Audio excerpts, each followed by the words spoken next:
inspiratorio, volumen de reserva expiratorio y volumen residual. Y esos nos pueden generar capacidades, ¿ok? Ahora, esas capacidades, muchachos, acuérdense que es importante justamente por el hecho de que nos permiten evaluar la función pulmonar y saber si está correctamente funcionando o no.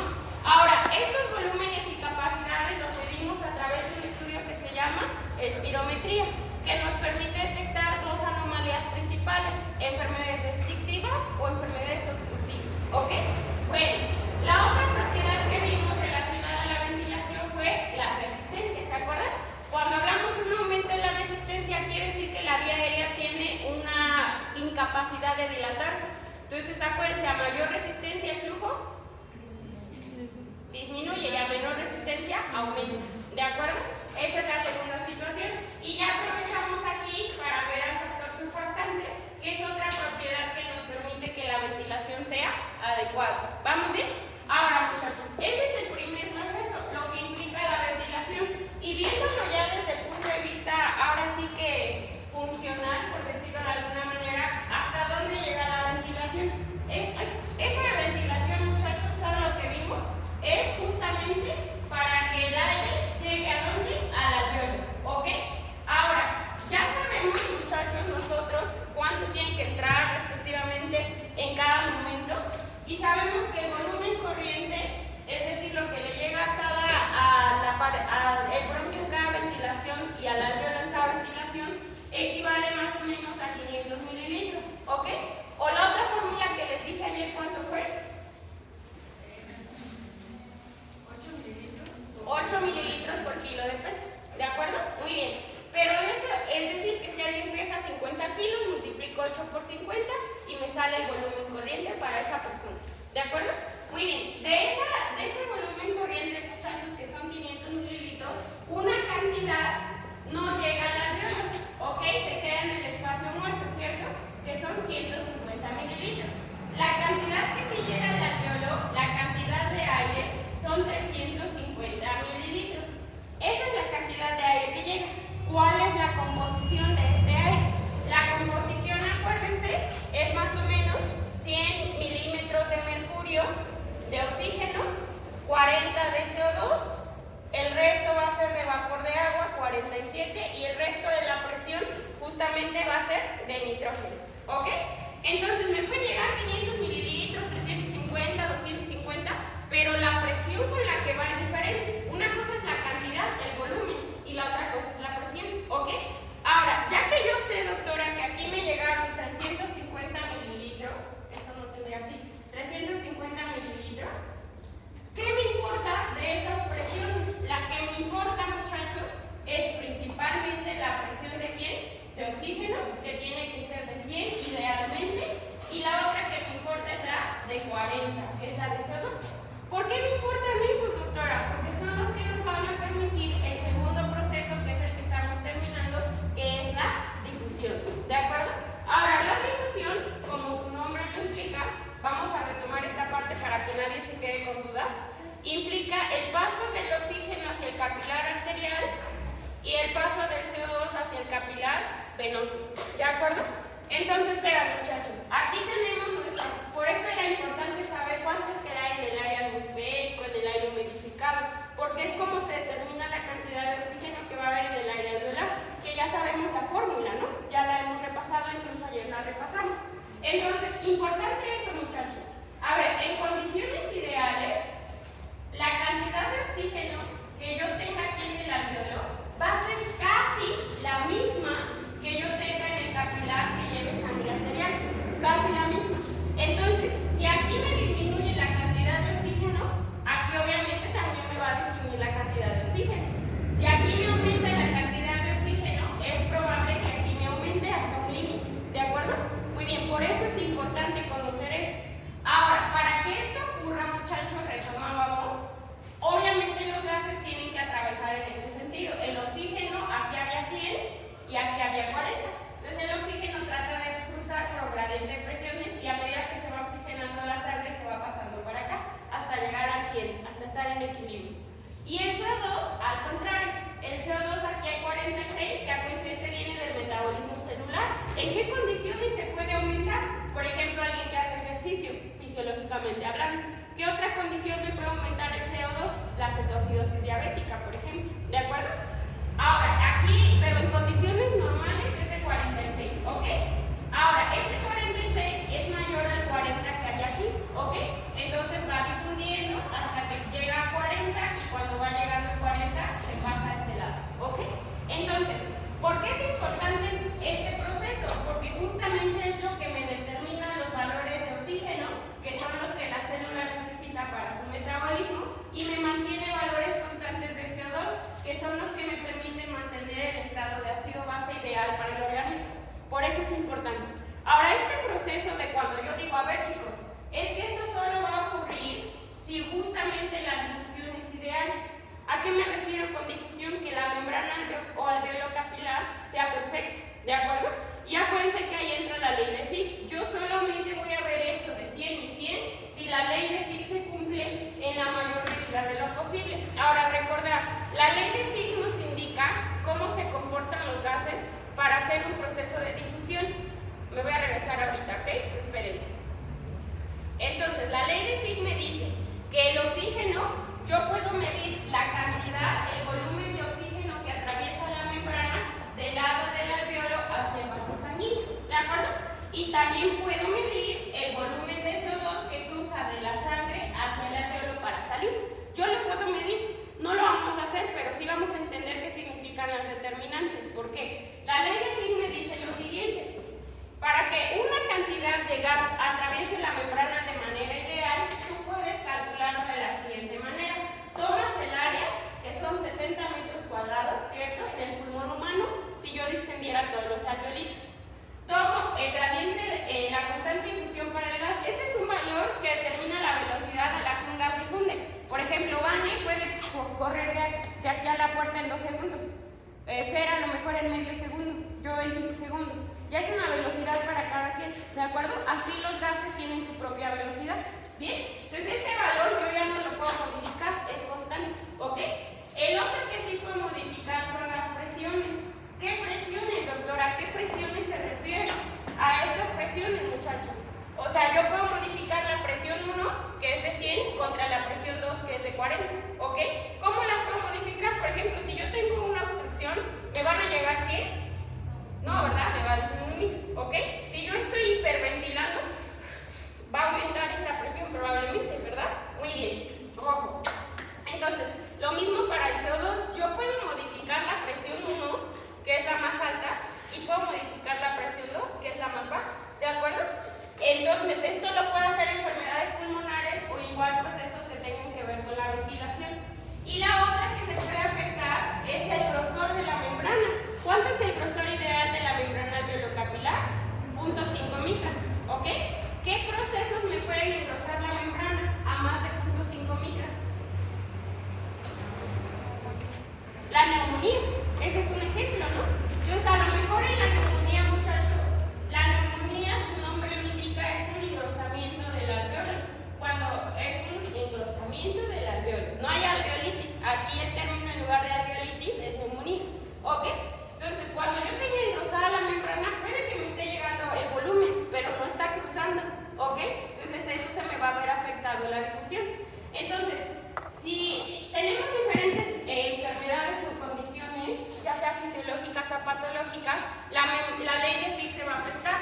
Entonces, cuando yo esté pensando en una enfermedad, tengo que ver qué variable se va a afectar y cómo espero ver la cantidad de oxígeno en la sangre, ¿ok? Que era lo que hicimos el otro día. Entonces, se me puede afectar el área, se me puede afectar las presiones o se me puede afectar el grosor, ¿ok? Muy bien, entonces, a ver, muy rápido. En estas enfermedades, ¿cómo se afectaría la ley de Fick? Que fue lo que fuimos haciendo el otro día. A ver, Vane, no te doy. La fibrosis quística, ¿cuál de los 3 factores me afecta? Área, presiones o grosor, que ya saben que es C, pero lo voy a poner como G. ¿Qué factor se afecta, Vanesita? Las presiones. Muy bien, ¿por qué, Vane? Sí, Vane, pero ¿por qué? La fibrosis quística aumenta el moco, ¿no? Aumenta el moco, muy bien. Entonces la vía aérea está así, ¿ok? Muy bien, Vane. Entonces la vía aérea está así. Y lo que ocurre en la fibrosis quística es que las células productoras de moco justamente producen un moco anómalo, muy espeso, y también una cantidad aumentada de moco. Entonces, la primera cosa que se afecta son las presiones. Y ya tardíamente, cuando hay complicaciones, obviamente el moco es un mecanismo de protección, al igual que los cilios que barren las partículas hacia arriba, ¿cierto? Entonces, si esto no sirve, va a llegar un momento en el que hay infecciones. Una de las principales causas por los que los pacientes de fibrosis quística están hospitalizados son las neumonías recurrentes, ¿ok? Entonces, primero las presiones, y en segunda, cuando hay neumonía, el área, ¿ok? El tercero, a ver, las bronquiectasias, ¿cuál afecta? Su nombre lo indica. Bronquiectasias. ¿Quién está afectado? Los bronquios, ¿verdad? Entonces serían las presiones. Ok, en las bronquiolitis, la bronquiolitis es una inflamación de los bronquiolos, igual las presiones. Ok, muy bien. En el enfisema, el área, ¿verdad? Porque ahí está destruida la pared del alveolo, ¿cierto? Entonces está destruido el alveolito. ¿Qué ocurre en el enfisema, muchachos? Una cosa, está así y es como el alveolo tiene destruidas las fibras elásticas de su membrana basal. Es como un globo que se infla pero ya no se desinfla. Entonces ya no sirve, ¿ok? Se hace funcional. Muy bien. Esa es una. Ahora, los otros tipos de problemas, los problemas de la capacidad de meter aire, como la obesidad, la escoliosis, ¿qué afectan principalmente? Las presiones también, ¿cierto? Otra. Muy bien. Ahora, la fibrosis pulmonar o la fibrosis intersticial pulmonar, ¿qué afecta? El grosor, muy bien. Esta enfermedad, fibrosis pulmonar, chicos, miren, presten atención, está hacia el alveolo, ¿ok? Y entonces lo que ocurre es que las células están bien, pero lo que está afectado es su membrana basal. Hay un engrosamiento por un aumento de la producción de fibras de colágeno, entonces se engrosa la membrana. Ojo, esta es diferente a la fibrosis quística, esta es fibrosis intersticial, ¿ok? Y también me afecta al resto de la vía aérea, entonces también se afectan las presiones además de justamente el grosor, ¿ok? Muy bien, esta es otra. Y en la neumoconiosis,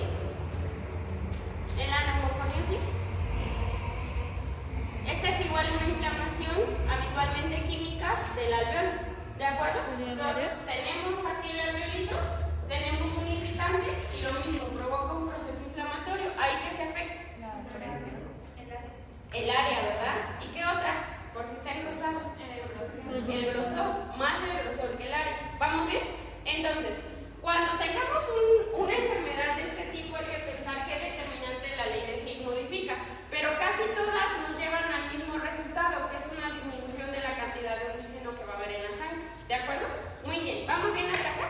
Entonces, esto es hablando de la ley de Fick. Ahora sí, este proceso de intercambio, muchachos, cuando es ideal, entonces me permite justamente que yo tenga una cantidad de sangre que siempre esté oxigenada con 100 milímetros de mercurio y que tenga una saturación elevada porque casi todas las hemoglobinas van a estar justamente transportando oxígeno. Pero a ver, este proceso, pensando que la difusión es ideal, ¿es igual en todo el pulmón? No, ¿verdad? Muy bien, no. Y la otra, ¿por qué? Si se acuerdan de nuestras cuentas, cuando hicimos cuentecitas nos había quedado un valor de 104, ¿cierto? Un valor de 103, un valor de 102, dependía de qué tanto redondeáramos.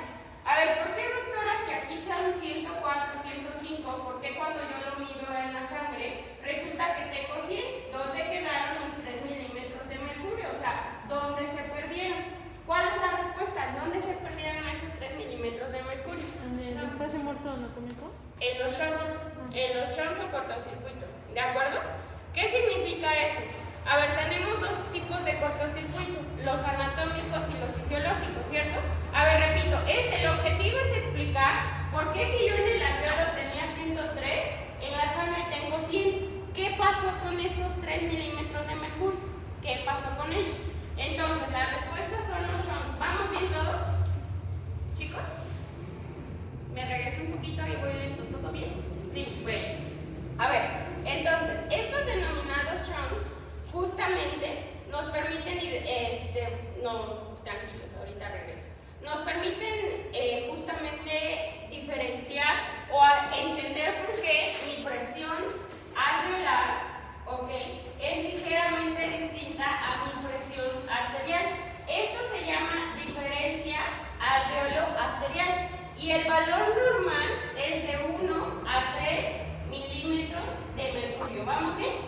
es el valor normal. Muy bien. Ahora, los Shunt se dividen en dos tipos, anatómicos y fisiológicos. ¿Ok? Los anatómicos son los más fáciles de entender. Entonces, vean, muchachos. En los Shunt de tipo anatómicos, nosotros ahora sí vemos lo siguiente. Perdón. Ahí está. Vean, cuando el alveolo se perfunde, es decir, llega la sangre no oxigenada, la presión de CO2 que trae es de 46, ¿cierto? De CO2. Y trae una presión de oxígeno de 40. ¿Vamos bien? Ahora, resulta que este vaso sanguíneo recibe aquí el nombre de arteria o vena. Vena, ¿de acuerdo? Vena, acuérdense que es la vena pulmonar, es circulación menor, es al revés, ¿ok? Muy bien, la vena pulmonar, ¿ok? Perdón, la arteria, que trae sangre no oxigenada. Ahora, como todo vaso sanguíneo da ramas, ¿cierto? Da ramas. Ahora, va a haber ciertas localizaciones, sobre todo a nivel basal, de que son ramas justamente de las arterias pulmonares, que da una ramita que en lugar de irse hacia un vaso del mismo tipo, se va hacia un vaso que es ya de tipo venoso pulmonar, que lleva sangre oxigenada, ¿ok? Oxigenada. Entonces resulta que aquí la sangre se va muy feliz con sus 103 milímetros de mercurio, pero se mezcla muy rápido, es muy rápida la mezcla y también muy pequeña, ¿de acuerdo? ¿Se acuerdan que hay una ley que nos dice el cociente respiratorio que por cada centímetro de CO2 aumentado va a haber una disminución de 1.2 milímetros de oxígeno, ¿cierto? Entonces vean lo que ocurre. Esta sangre trae una cantidad muy escasa de oxígeno, pero también trae CO2 y se alcanzan a mezclar de 1 a 2 milímetros de CO2, ¿ok? Entonces, si se aumenta 2 milímetros de CO2, ¿cuánto de oxígeno va a bajar? 3. Si se aumenta 1 de CO2, ¿cuánto de oxígeno va a disminuir? 1.2. Y entonces es parte de esto porque mi sangre pasa de tener 103 de oxígeno a tener 100, ¿ok? Estos llamados son los llamados cortocircuitos anatómicos. ¿Vamos bien? Ok. Los otros son los denominados cortocircuitos fisiológicos. Y de estos hay varios, pero los más comunes son los que podemos explicar justamente en las zonas de hueso. Entonces, los cortocircuitos fisiológicos, vean, dicen cuando una porción del gasto cardíaco, es decir, una cantidad de sangre, llega a un alveolo, pero el alveolo está mal aireado, tiene poca cantidad de aire. Entonces, ¿esto qué significa? Que yo tengo aquí el alveolo, muchachos, pero no tiene una cantidad de aire adecuada, por ende no tiene buena cantidad de oxígeno. Y aunque llegue una buena cantidad de sangre, no va a haber una adecuada difusión, porque no hay que difundir, ¿de acuerdo? Muy bien. ¿Esto por qué se llama fisiológico, doctora? Porque de manera normal, nosotros lo tenemos en regiones anatómicas que se conocen como zonas de hueso, que justamente forman parte de esta justificación del por qué nuestra sangre tiene 100 o 99 y no tiene los 105. Unos son los anatómicos y otros son los fisiológicos. Entonces, a ver, repasamos. Las zonas de hueso, muchachos, justamente nos permiten identificar cómo se encuentra la distribución del flujo y del aire en la vía aérea. Que esto no lo habíamos visto, ¿verdad? ¿O lo vimos muy rápido? Bueno, lo retomamos y ya lo acabamos, ¿de acuerdo? ¿Por qué me regresé? Porque me dijeron algunos que como que se perdieron, iban muy perdidos. Entonces, por eso. A ver, entonces, tenemos primero justamente a lo de los vasos sanguíneos, ¿ok? Muy bien, el flujo. Ahora, la sangre, muchachos, es un líquido, ¿cierto? Ahora, la sangre pesa, entonces ¿a qué lóbulo va a preferir irse? ¿Al inferior, al medio, al superior? Al inferior, ok. Entonces, en el inferior vamos a tener mucha perfusión, es decir, mucha sangre, lo cual llamamos Q. Y en el medio, moderada, pero adecuada. Entonces va a haber una adecuada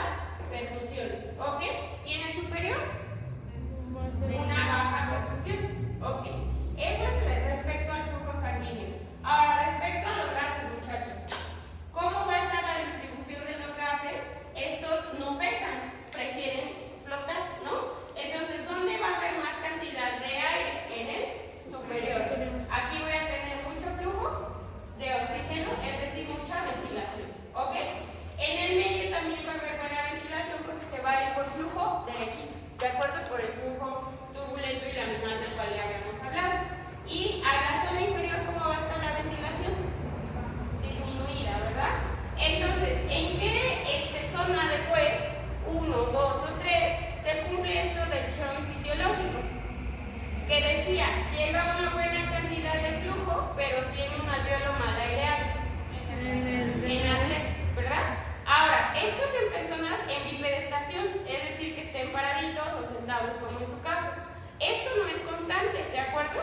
¿Cómo se corrige? O sea, si yo estoy hablando de esto, doctora, quiere decir entonces que mi pulmón en la parte de la base y en la parte apical no sirve o qué? No, sí se corrige, ¿de acuerdo? ¿Cómo lo corregimos?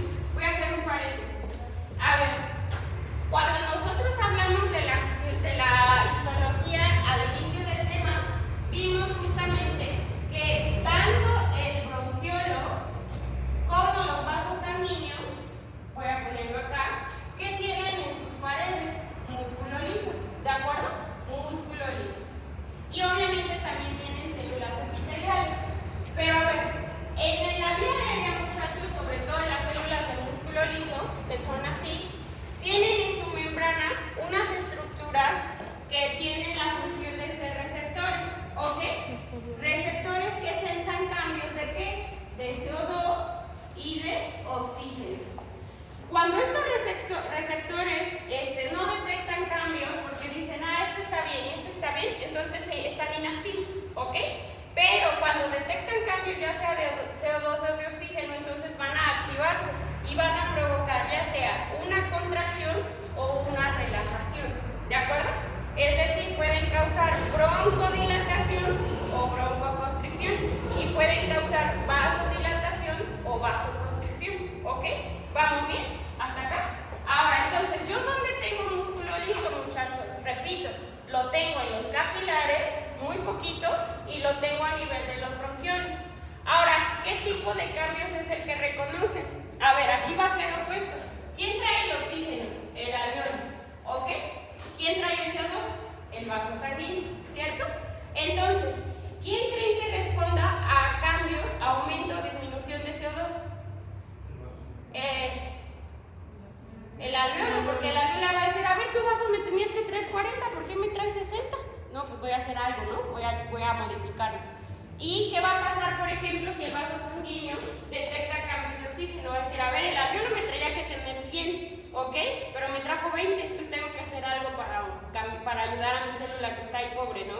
Entonces, aunque el alveolo tenga, y los bronquiolos traigan el oxígeno, responden a cambios de CO2, ¿ok? Y el vaso sanguíneo responde a cambios de oxígeno. Ahora, ¿cómo responden a los cambios? A ver, vamos a la primera parte. ¿Puede el CO2 aumentar o puede el CO2 disminuir? ¿Ok? ¿Qué quiere decir eso, muchachos? Que en lugar de traerme 40 de CO2, ahora me trae 60, como en el ejercicio, ¿no? Trae mucho CO2, ¿ok? Ahora, ¿qué cambio creen que se genere cuando tengo mucho CO2? ¿Broncodilatación o broncoconstricción? Ahora, imagínense a mí, estoy produciendo mucho CO2 porque acabo de hacer ejercicio. ¿Cómo estoy ventilando? Broncodilatación, ¿verdad? Entonces, cuando hay mucho CO2, lo que el bronquiolo quiere hacer es sacarlo, ¿no? Entonces va a broncodilatar para que tenga más camino para pasar. ¿Vamos bien? Entonces, cuando hay un aumento del CO2, el cambio es broncodilatación. Le puse BD. Y cuando hay una disminución de CO2, por ejemplo, que la persona estuvo hiperventilando, va a llegar un momento en que el mismo bronquiolo va a detectar ese cambio y va a decir, no, ya sabes que ya perdimos mucho CO2, le va a dar una alcalosis a esta persona, entonces me constriño para evitar que se salga el CO2, ¿ok? ¿Por qué? Porque aquí había 20 y yo necesito que haya 30, entonces el número 20 se quiere salir, no, te cierro la puerta para que no te salgas. Entonces el cambio de CO2 cuando hay poquito es broncoconstricción, ¿ok? Ahora, estos son los cambios que se pueden generar a nivel del músculo liso bronquial. ¿Cuáles son los cambios que se pueden generar a nivel del músculo liso pero del vaso sanguíneo? Que es el quien responde a cambios de oxígeno. ¿Ok? Importante, presten atención aquí, muchachos. Voy a agregar una parte que va a ser la célula. ¿Ok? El vaso sanguíneo, ¿a quién llega, muchachos? A la célula, ¿cierto? Y la célula dice, ¿sabes qué? Yo lo que necesito que me lleguen son 100. No sé si me los vas a traer cada 2 segundos, cada 3 segundos, pero yo necesito 100. No necesito más porque me muero. No necesito menos de que me muero.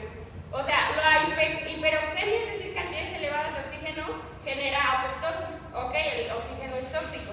Y las cantidades bajas de oxígeno también generan apoptosis, ¿ok? Entonces la célula necesita cantidades constantes, que oscilan del 70 a 100, ¿ok? Entonces ella dice, yo no sé cómo le hagas, pero me lo traes, lo necesito para vivir. Entonces, a ver, ¿qué cambios se van a generar? Cuando el alveolo traiga mucho oxígeno, muchachos, o poco oxígeno, se puede ver vasoconstricción o vasodilatación, ¿ok? A ver, entonces, ¿qué cambio vemos cuando hay mucho oxígeno? El alveolo trajo mucho. ¿Qué cambio ven? ¿Qué cambio se generará? A ver, levante la mano. Vasodilatación. ¿Por qué?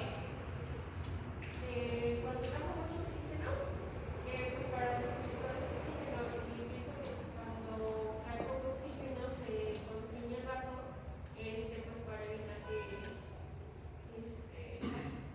pues para evitar que se siga perdiendo. ¿Otra idea? Más o menos. Podría ser porque, pues, si hay vasodilatación hay mayor cantidad de hemoglobina y mayor cantidad de todos los oxígenos que se llegan. Pero cuando hay mucho oxígeno, el vaso no se vasodilata, se vasoconstriñe. ¿Pero por qué? ¿Héctor? No dejar que pase el oxígeno. Dos cambios. Uno en el flujo y otro en la pared. A ver, si yo estoy vasodilatada, mi pared está más delgadita, ¿no? ¿Qué pasa cuando me vasoconstriño? Me hago así, entonces se hace un poquito más gruesa la pared y disminuye la difusión. Ok, entonces yo digo, me trajeron 200 de oxígeno, yo no quiero tanto, me cierro tantito. Y la otra, muchachos, o me dilato, ¿ok? Entonces, a ver, ¿qué cambio se genera? ¿Puedo borrar esto? Muy bien. Entonces, me voy a ir al alveolito de nuevo y me voy a ir al vaso sanguíneo. Aquí está la célula, ¿ok?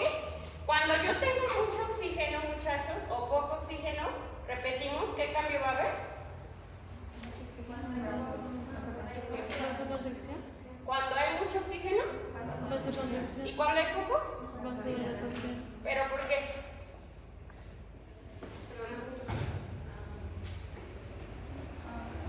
Puede ser porque, bueno, en la vasodilatación, cuando hay menos oxígeno es porque necesita más, entonces, a ver si me metes una más oxígeno. Pues sí, por ejemplo, en la vasoconstricción, pues se va como a cerrar para evitar tomar más oxígeno de lo que necesita. Eso es a nivel local, pero ya viéndolo a lo largo del capilar, ¿qué pasa?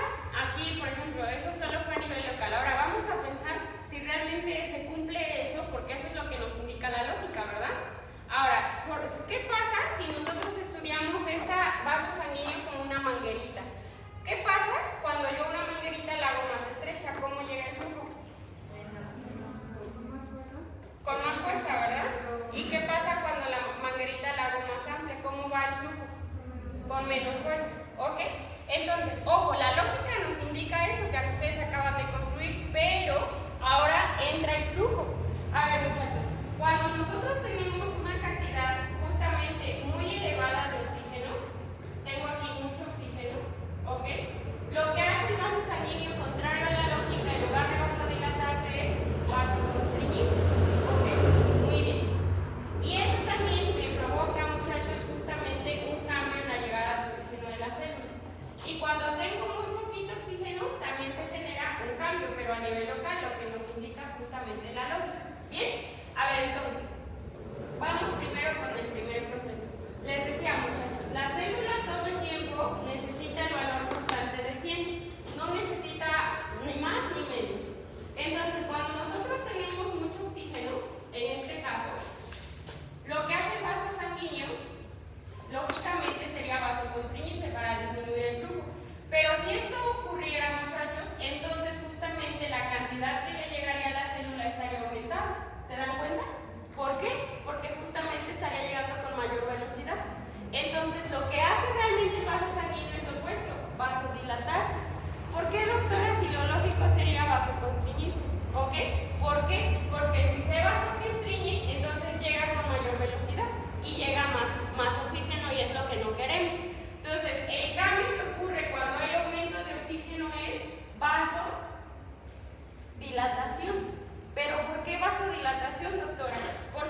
yo hice el vaso más extenso, la velocidad se redujo.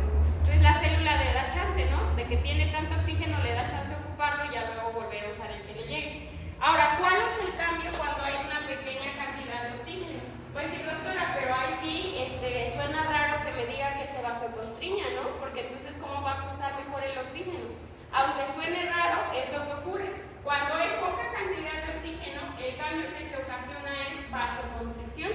¿Por qué? Porque justamente, muchachos, vean lo que ocurre. ¿Qué pasa si yo hago el vaso sanguíneo más pequeñito? ¿Cómo va a estar la velocidad del flujo? Aumentada. Entonces la célula va a decir, ¿sabes qué? Tengo 60 y este va a decir, mira, yo te puedo llevar también 60, pero no te lo traigo cada 3, sino te lo traigo cada segundo. ¿Ok? Poquito pero constante. Entonces ese es el cambio justamente que se genera cuando tenemos disminución del oxígeno. Vasoconstricción para que vaya más rápido la sangre. ¿De acuerdo?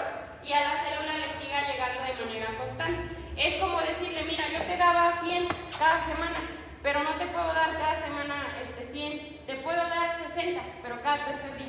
Entonces te conviene, ¿no? Vasoconstriñes, aumentas la velocidad y ya con eso corriges esa demanda de oxígeno que tiene la célula. ¿De acuerdo? Entonces, estos cambios, muchachos, ¿cómo los concluimos?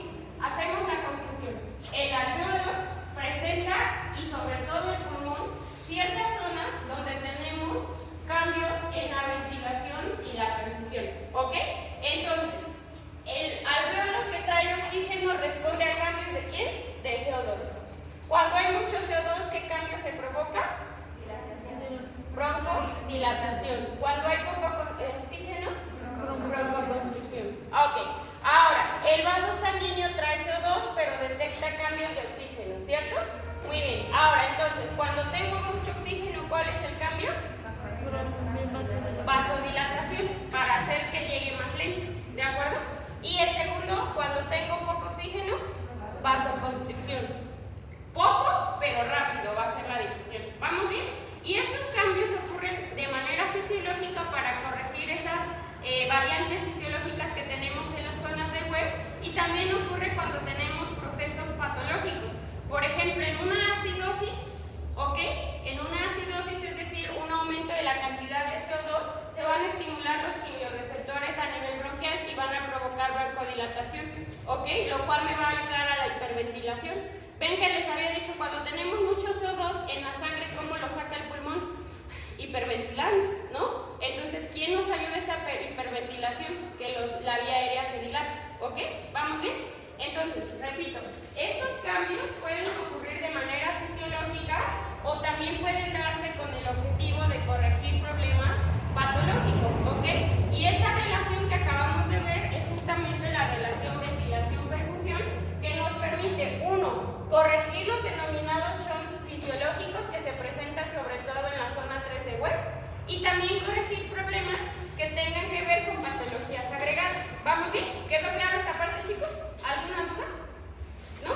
Muy bien, entonces, tarea para mañana, por favor, ir revisando cuáles son los quimiorreceptores que tenemos a nivel local y a nivel periférico. ¿Ok? ¿Vamos bien? Muy bien, muchachos. Bueno, ya viéndolo desde las presiones, nada más para retomar, el flujo sanguíneo está así, muy bajo en la parte superior, más alto en la parte inferior, también llamada zona 3 de West, y medio en la zona 2. ¿De acuerdo? Muy bien, entonces, este flujo sanguíneo se refiere justamente a la presión del capilar arterial, es decir, está el vasito sanguíneo, es la presión que llega hacia este lado, y ya luego se compara con la presión del lado venoso. Entonces, en la parte superior, muchachos, esta es la presión del medio, solamente superada por la presión alveolar, que es la más alta. Pero en la parte media es la más alta y en la parte de abajo es justamente súper alta, muy alta, es este cuadrito que está marcando. La presión con la que llega la sangre, ¿de acuerdo? A eso se refiere. Muy bien. Y lo contrario sería con la presión alveolar, creo que no se la puse. La presión alveolar, justamente de este lado sería la más alta, ¿cierto?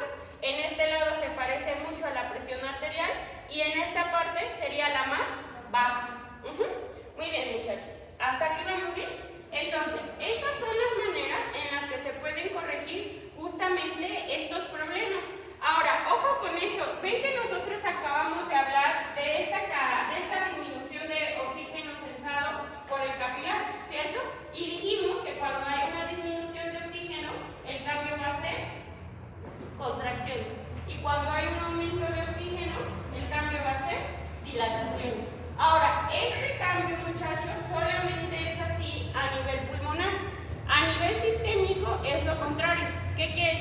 eso, que si el vaso sanguíneo de mi mano detecta una disminución de oxígeno, el cambio que va a hacer no va a ser por dilatación, sino lo contrario, ¿de acuerdo? Esto, repito, solo es a nivel pulmonar, ¿bien?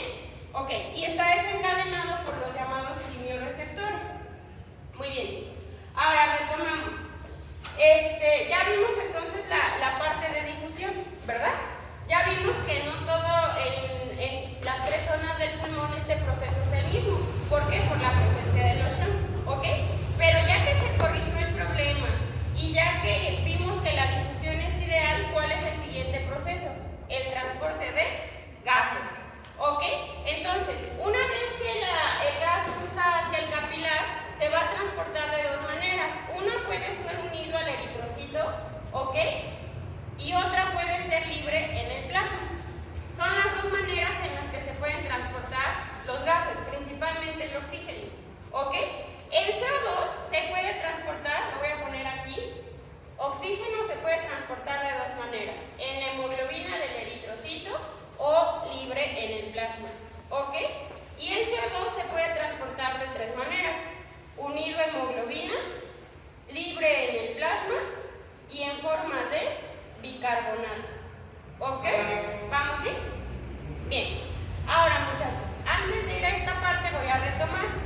Si nosotros pensamos que la ventilación fue ideal, que la difusión fue ideal, entonces tenemos que esperar que a nivel sanguíneo, en la sangre ya oxigenada, la presión de oxígeno sea de 100. ¿Y la presión de CO2 de cuántos, chicos? De 40. Muy bien. Importante, acuérdense que esto determina lo que llamamos trastornos ácido-base, ¿ok? Muy bien.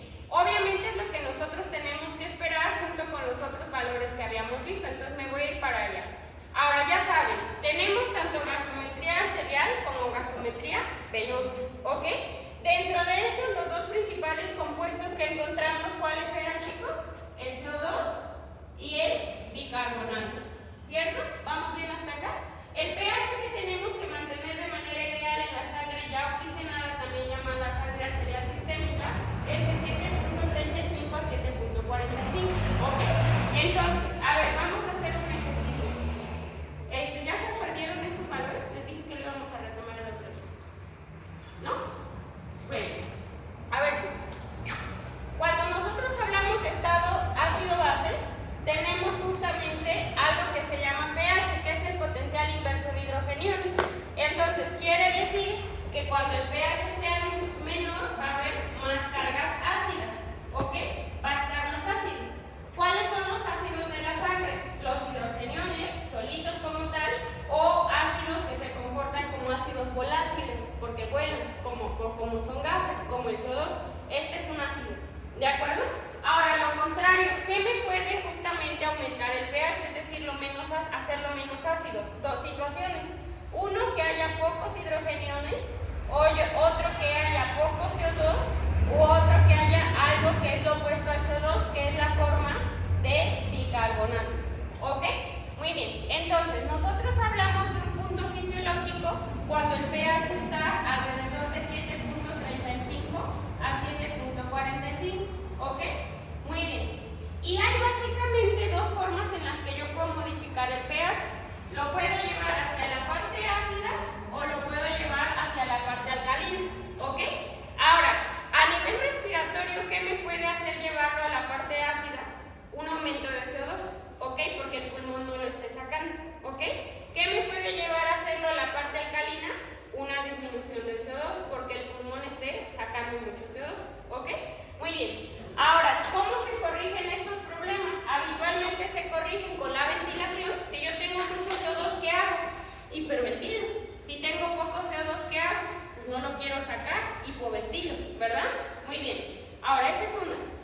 Entonces, ¿cómo se corrige secundariamente? A través del bicarbonato, que es un producto de secreción que está regulado principalmente por el riñón. ¿Ok? Muy bien. Entonces, caso clínico.